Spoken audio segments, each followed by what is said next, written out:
Molly-Mae is being slammed all over the articles. They're slamming her, just littered with her name, and it's just very uncomfortable to see. Hey guys, it's Murad Murali. Hope you guys are doing well today. If you haven't already, click that button for daily and consistent content. Head over to my Instagram, Murad_Murali, subscribe to the podcast, and let's get into this video. Now, I haven't done a Love Island video in a while now, to be honest with you. I'm seeing that so many articles online, the Metro, the Guardian even, just the Daily Mail, all of these are, they're just, Molly-Mae is everywhere, and they're slamming her and they're criticizing her, and I just feel like it's just really unfair.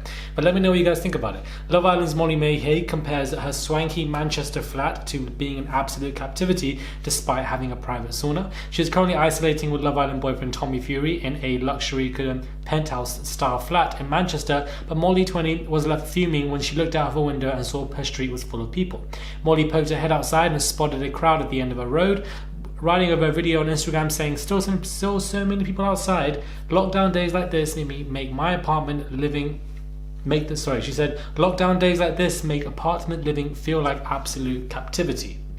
Now, I can see why people would be upset. You know, if you're having a sauna in your house and you live in a nice apartment, live in a nice house, and you're complaining and moaning, then, you know, I can see. But her frustration was really rooted in seeing people outside her home, people not really isolating, number one. Number two, she was also being slammed, not even just this, but before this, last week, her name was everywhere, and apparently she was not respecting social distancing rules, and that she traveled from her parents' house to her own house.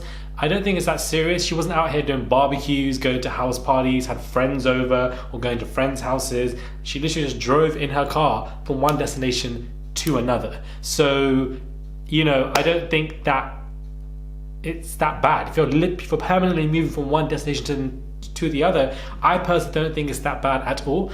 She's not out here on doing barbecues, house party stuff. That would have pissed me off, and, you know, it would have been warranted. But I'm not seeing it from the people. I'm seeing it from the articles in the newspapers, and they really are slamming her just everywhere.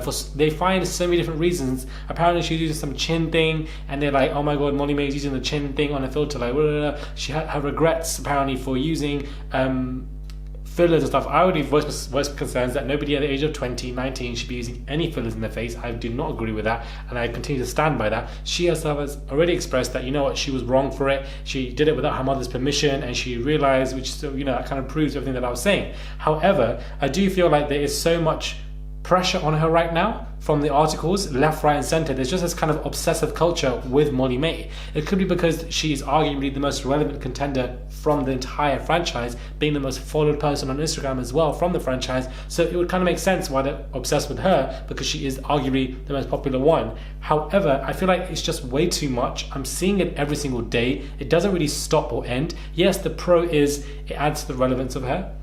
People read about her more, know about her more. She's more relevant than most people, and a lot of islanders would kill to have, you know, articles and stuff like this. But on the con side of it is that it can really, really rub off on your mental health, and I feel like stuff like this is just quite sad. And, you know, when you're just obsessed and you're like so many articles, so many discussions every single damn day, leave the girl alone. I feel like these articles are doing way too much. They're just OTT. They clearly have nothing to talk about right now because of this whole situation. They, you know, the newspaper industry is massively taking a toll because of the virus.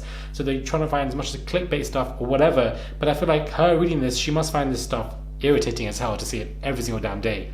Articles like this 24/7. It's just really unfair. Let me know what your thoughts are when it comes to this. What are your thoughts when it comes? Do you guys agree with me, or do you guys completely disagree? Comment down below, subscribe to the channel, and I'll catch you guys soon for another video.